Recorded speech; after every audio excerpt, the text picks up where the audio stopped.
In this week's In-Ear Insights, let's talk about gender bias and fairness, specifically in the context of artificial intelligence. It is no secret, obviously, that large language models and diffuser models both have biases in them on things like gender and race or ethnicity, background, religion, etc., because these models are cobbled together from the entirety of the public's content on the internet.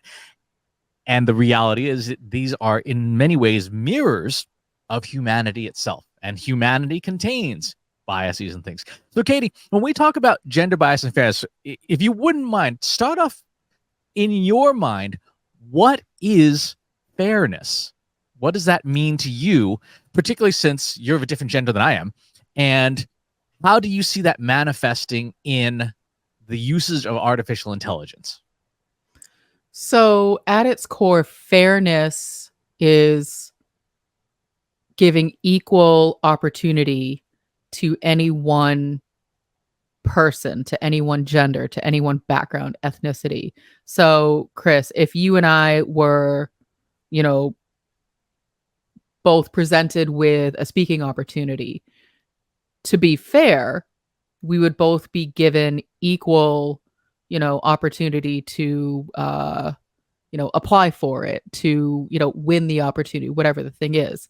Unfortunately, what tends to happen is an unconscious bias or conscious bias of, well, Chris is a man and Chris has been doing this longer and Chris has data scientist in his title, so therefore he must be more well suited for this.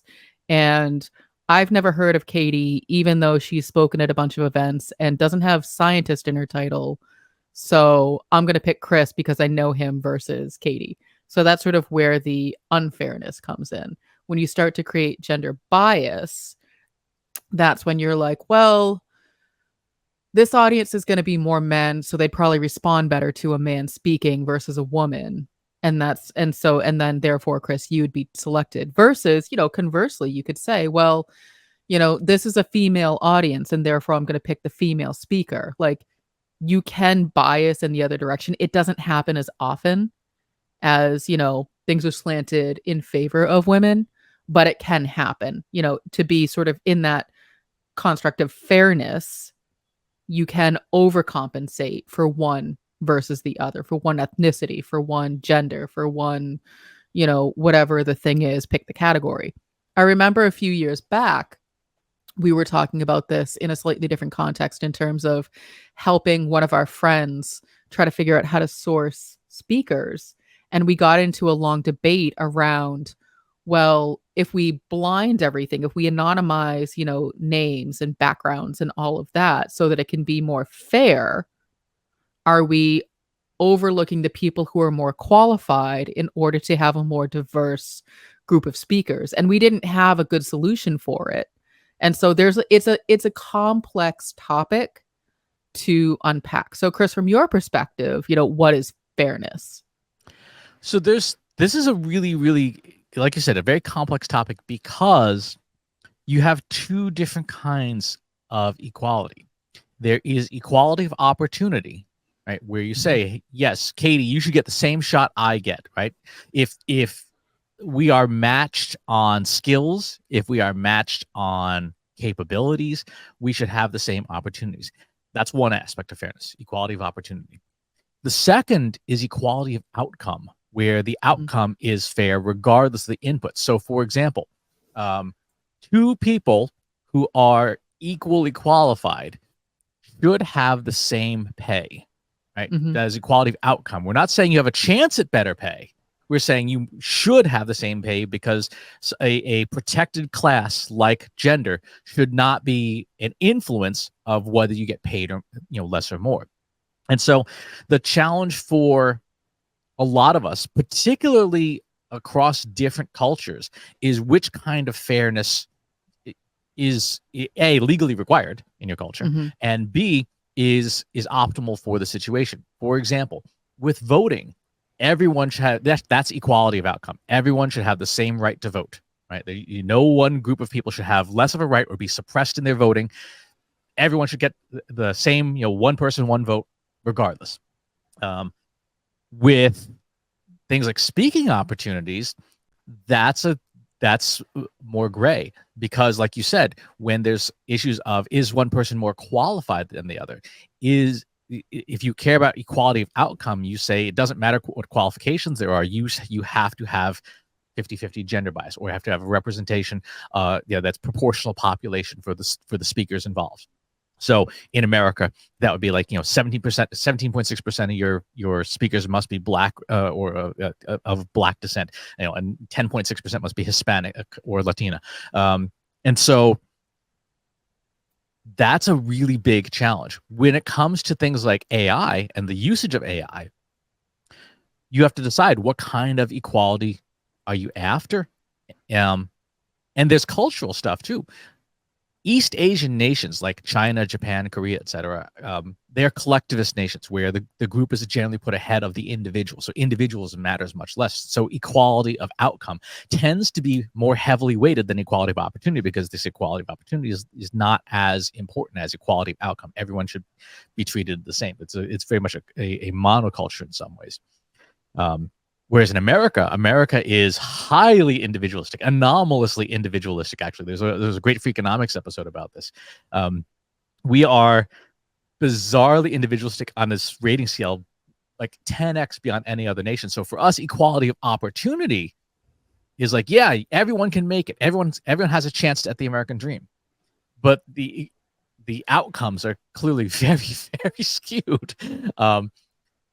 So when we think about working this into AI, it can be very difficult to say, well, what constitutes fairness and dealing with gender bias in AI, because depending on the question will depend on what model of fairness you need to use. And then some models, and particularly language models and diffusion models especially, can be very problematic in those regards. A real simple example: if you go to Bing Image Creator and you type in a handsome man at the office, it's going to generally show one particular ethnicity, right? And if you say a beautiful woman at the office, it's going to come up with a particular ethnicity and some very stereotypical traits. And those are the latent biases within the models, because they're statistical representations of what they've been fed. And so that's the challenge that we have to face off, is we have human bias that has become codified as statistical bias, and then that is what is returned by the models, because the models don't think, they can't reason, they're not self-aware. They can only return probabilities, and the probabilities they contain are biased. Whew, that's a lot of information. So I want to back up a little bit. So you're talking about, equal opportunity. And obviously, as an American, I understand what all of that means. But as a pragmatist, I'm thinking about, so let's just take voting, for example. If I say something that someone listening to this doesn't agree with, please let me know. I would love to respectfully, talk through your opinions. As Americans, we are all given the same exact right to vote. The problem with that is that there are no qualifications in terms of how informed you are when making such vote. Whereas with speaking opportunities, for example, and these are, broad strokes, these are general statements. We may all be informed and educated, but we may not be given the same opportunities because of our ethnicity, because of our genders. And so to me, like, that's so backwards. Like, I don't think you should have to take a test in order to be able to vote. I do wish there was some level of educating yourself on what you're voting on required before casting said vote, because we're seeing what happens when people just blindly vote, or, vote without being fully informed on what it is they're voting on, versus a speaking opportunity where, yeah, you get duds, you get people who are sort of BSing their way into the speaking world, but then people who are well qualified are getting passed over because they're not as vocal, they're not as extroverted. And so I sort of question, again, very, very controversial statement that I'm making. I'm questioning this notion of equal opportunity? Should it just be a blanket, everybody gets the same rights, or should there be some kind of a qualification? Do you understand where I'm trying to go with this without saying, let me strip Americans of their rights? But I'm trying to get more into, how do we make better informed decisions? I understand where you're going. The counterpoint to that is that qualification processes tend to be biased in and of themselves. Mm, For example, in hiring, the requirement of a college degree is inherently somewhat racist because it correlates highly with income, and income correlates highly with race in America. And so mhm, it's saying you must have a 4-year bachelor's degree automatically excludes a large percentage of the population that does not have one because they were unable to afford one. Now, granted, there are a lot of people in that pool. It's not just one ethnicity, but there is one ethnicity that is disproportionately affected by that screening criteria, and that is typically Black Americans. And so mhm. we have to be very, very careful with qualification gates because there are going to be latent biases in them as well. And this is actually really important when it comes to the use of AI, because when you think about things like the use of any kind of qualification or the use of any kind of thing, you have to look in your data to say, is there a bias against a protected class? This is one of the reasons why it's actually a good idea to have those protected fields within, say, like classical machine learning. If you're doing regression analysis, say your customer database, to have gender and to have race in there, and then to specifically disallow that in your algorithms to say you may not use this as a factor, but Mhm. you absolutely should use this to detect correlates and covariates to say, like, okay, we've got all these other things, but it turns out that the machine has assembled these 3 variables that correlate highly to race or that correlate highly to gender. And therefore, these 3 variables in combination also should not be used because you are accomplishing discrimination by proxy, right? If I have, example, your Spotify preferences, your book preferences, your movie preferences, I can probably get your sexual orientation and race down within like a 95% confidence interval because there's just some patterns in that data that are going to indicate who you are based on your preferences and with a high degree of accuracy. And that in turn, we have to disallow those specific combinations that correlate in those patterns. And again, this is something that generative AI does not take into account. These data sets are just huge trawls of data with no thought given to and really no way to classify, like, this data text comes from this group of people, and therefore there's this pattern in this data, and we should treat it like that. Such the complexity of creating a model like that would be gargantuan. It would probably take 100 times longer to build a model that was even aware of bias in some way other than the way they are today. So I think your point about qualification is an important one, but at the same time, it's like, got to be real careful with it. So, as an aside, we've all seen Instagram and TikTok reels, and there's this one, I believe she's out of Boston. There's a comedian who basically sings this song, and it's like the gay woman checklist. And it's like, you drive a Subaru, you donate to, dog rescues, you do the following like things. And I'm not a gay woman, but I check the boxes for all of the things. And obviously it's satire, but, I've had comments by my friends sort of like joking before that like I fit a certain profile, Mm-hmm. even though that's not actually my lifestyle. So I can see where there's a lot of risk and danger in making these. Like, I wear a lot of Carhartt. I do drive a Subaru. I do donate to dog rescues. I am a childless home. Like, there's a lot of boxes that I personally check that go against what people would assume about me. Yep. And again, that's a data quality issue, right? If Mhm. you make a broad inference, and there's no accounting for anomalies, there's no accounting for segmentation and stratification in your data, you will leap to conclusions, right? Right. And that is a significant danger. In the implementation of generative AI, that's still a significant danger, right? If you have a data set that has biases in it, and you deploy it as a chatbot, and so Chris talks to the chatbot and gets a certain set of responses, and Katie talks to the chatbot and gets different responses. Mhm. Should that happen? It depends on the situation, right? If it is because Chris is being a jerk and just yelling at the chatbot, then yes, he should get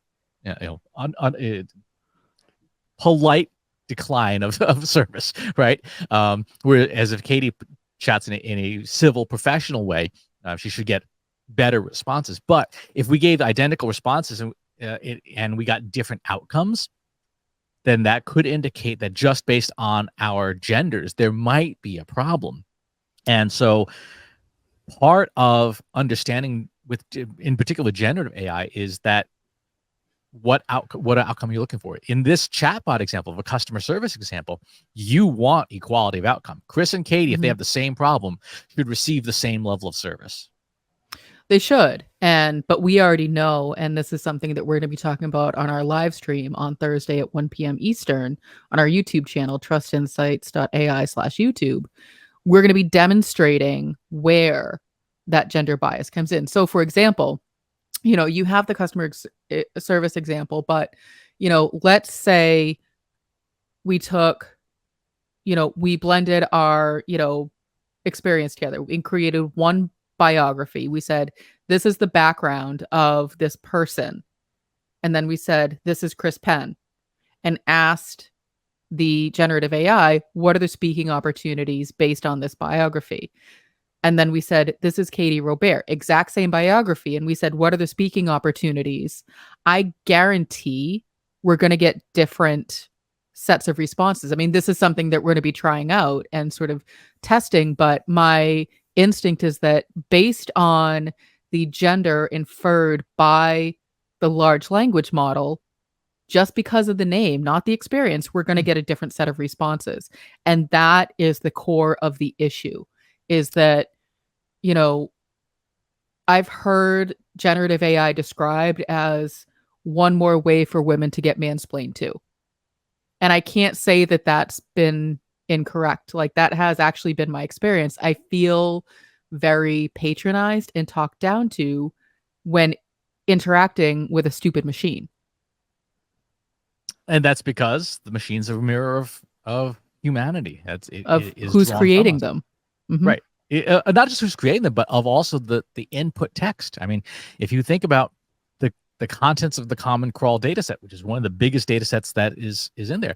Yeah, that's the internet. Another big contributing data set, GitHub, right, which is Mhm. mostly male contributors. Reddit, which is just a swamp. But a big one that people don't think about is the massive archives of academic papers. And you've had Mhm. experience in academia. You know who writes those papers. Mhm. Well, when I worked a million years ago at a company that was academic first, commercial second, my senior leadership team was comprised of 12 people, 10 of which were men. All of those men had PhDs and were published authors in the academic field. And they were the principal investigators on every single clinical trial. We had two women who were junior, I'm putting this in air quotes, junior investigators.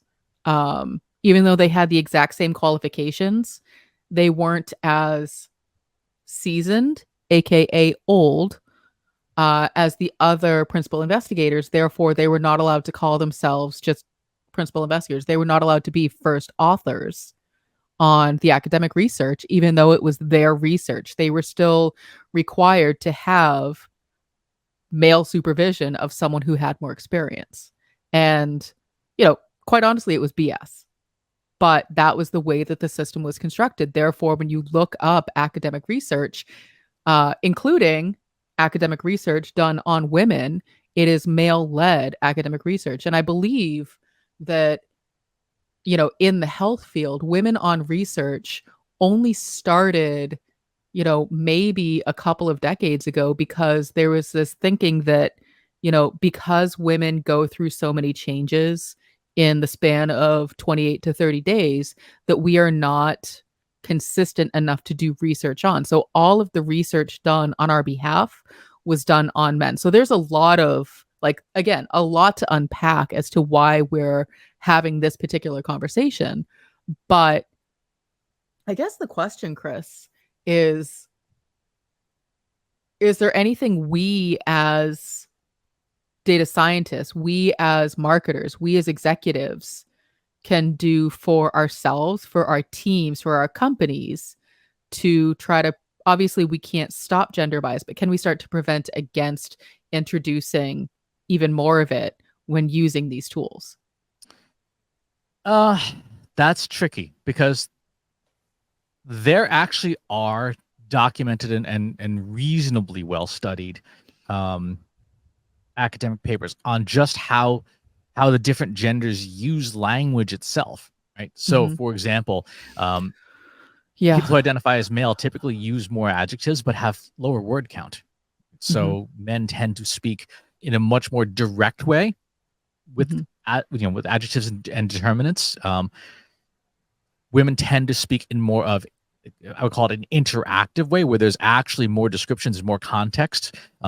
There's higher word count in general. Just if you look at in the ways that you communicate with machines in particular, and that can be, even if you don't have a person's identified gender, Mm-hmm. just the way that people use language can nudge the language model in a certain direction, right? Because it can Mm-hmm. identify like you're speaking in a certain way.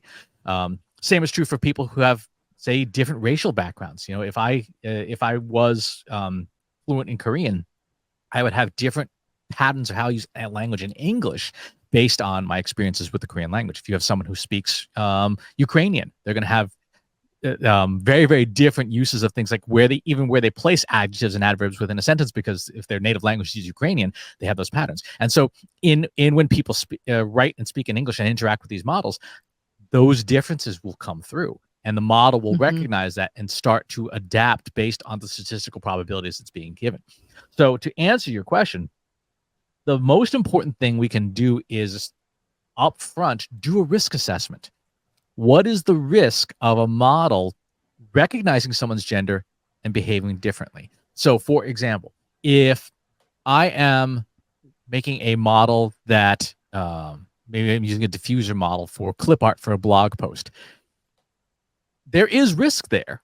Obviously, you know, Mm-hmm. you could have images that were sexist or racist, and you'd want to have some human review, but it's not the same level of risk as, say, a customer service chatbot, where if a conversation went off the rails, you could have something that would cause substantial reputational damage, right? The equivalent of, you know, your pizza worker spitting on the pizza and the video going, you know, being leaked on the internet.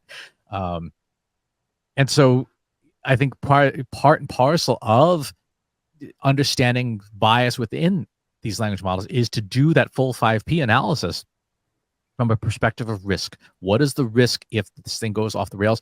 And then from there, you can say, Mm-hmm. okay, well, then here's the points, the multiple checkpoints throughout the process where we need human intervention, where we need human review to say, like, okay, we're going to deploy a new chatbot. We're going to commission a team of 10 and give it every possible scenario we can think of in the testing environment, and see if we can get the model to go off the rails, and see, and if it does, how far off the rails it will go before something kicks in. And then can we devise feedback loops within the model to basically shut it down? So in, for example, the Cobalt UI for open source language models, you can specify certain stop phrases and stop words and say, like, okay, this list of those, if this word occurs in your output, immediate shutdown.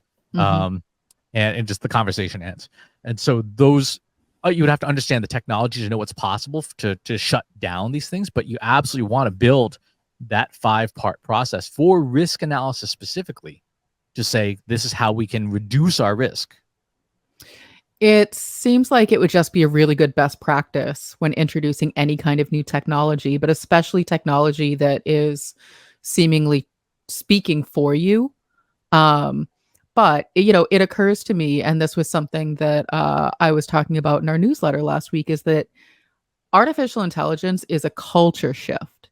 And so if you're introducing generative AI and you're worried about things like gender bias and fairness, then you really need to start first at the overall culture of the company. because you need to understand, do we, sort of live those values?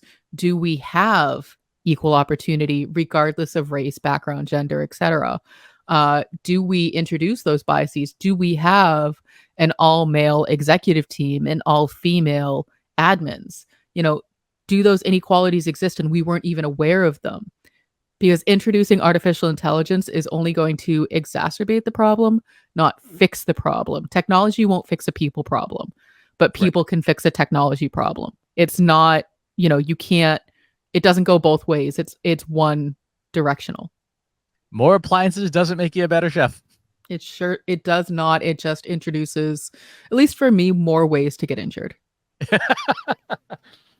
And I think the most important thing to even start this process, which hopefully if you're watching or listening to this episode, you've already done this because you're watching or listening to this episode, is having that self-awareness to ask the most important question in AI of all, which is, what could go wrong?